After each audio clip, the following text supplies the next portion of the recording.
તમને બધાને ગણતંત્ર દિવસની અઢળક શુભેચ્છાઓ। 26મી જાન્યુઆરી એ આપણો રાષ્ટ્રીય તહેવાર છે અને રાષ્ટ્રીય તહેવારમાં રાષ્ટ્રપ્રમુખ એટલે કે દ્રૌપદી મુર્મુ આપણો રાષ્ટ્રધ્વજ ઉપરની તરફ ફરકાવતા હોય છે। અને સૌથી મહત્ત્વની વાત તો મારે આપણા જવાનો વિશે કરવી છે કે જે પોતાની મા, પોતાના પરિવાર, એકના એક દીકરો જે આર્મીમાં મોકલતા હોય છે, જે આપણા બધાની સુરક્ષા કરવા માટે તે જવાનો શહીદ થવાની પણ પોતાના જાનને કુરબાન કરતા હોય છે। બોર્ડર ઉપર પોતાના જીવનો જોખમમાં મૂકીને તે આપણા બધાની રક્ષા કરતા હોય છે।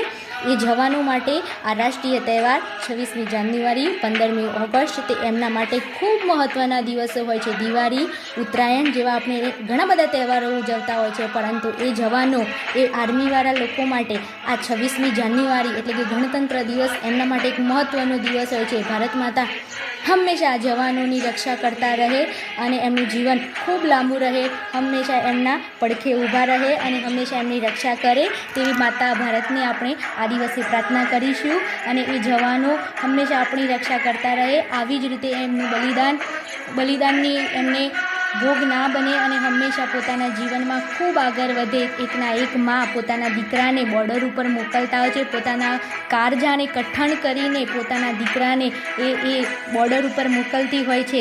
7-9 મહિના જેને પોતાના પેટમાં પોતાના બાળકને રાખી હોય અને એકના એક દીકરો જ્યારે બોર્ડર ઉપર રક્ષા કરતો હોય ત્યારે એક મા અને એના પિતા માટે એક મહત્ત્વ, એક ગૌરવની વાત હોય છે અને આપણા માટે પણ એક ગૌરવની વાત હોય છે કે જ્યારે આપણા ગામ, આપણા પરિવાર, આપણા દેશ, આપણા રાજ્ય, આપણા ગુજરાતમાંથી એક છોકરો જ્યારે આર્મીમાં જતો હોય ને ત્યારે એટલો ગર્વ મહેસૂસ થતો હોય છે કે એની કોઈ કલ્પના ના કરી શકાય।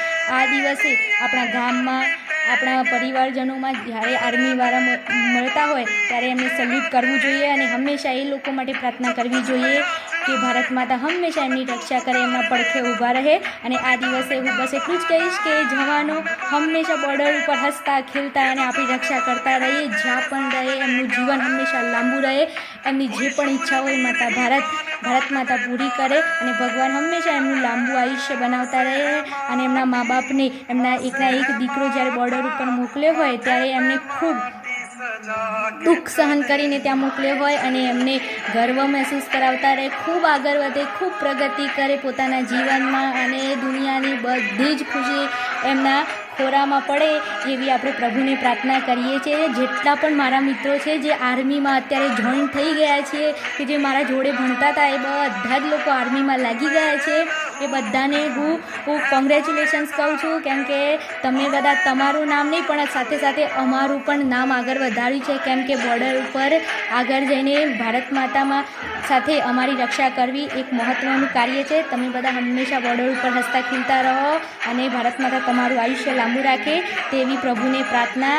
અને તમને બધાને પણ ગણતંત્ર દિવસની અઢળક શુભેચ્છાઓ અને પોતાના જીવનમાં ખૂબ આગળ વધો અને ખૂબ પ્રગતિ કરો અને સાથે સાથે અમારું પણ નામ રોશન કરો તેવા મારા તમામ મિત્રો જે આર્મીમાં જોઈન્ટ થઈ ગયા છે તેમને અઢળક શુભેચ્છાઓ। તમને બધાને પણ ગણતંત્ર દિવસની મારા તરફથી અઢળક શુભેચ્છાઓ। 26મી જાન્યુઆરીની ખૂબ ખૂબ શુભેચ્છાઓ। જય હિન્દ।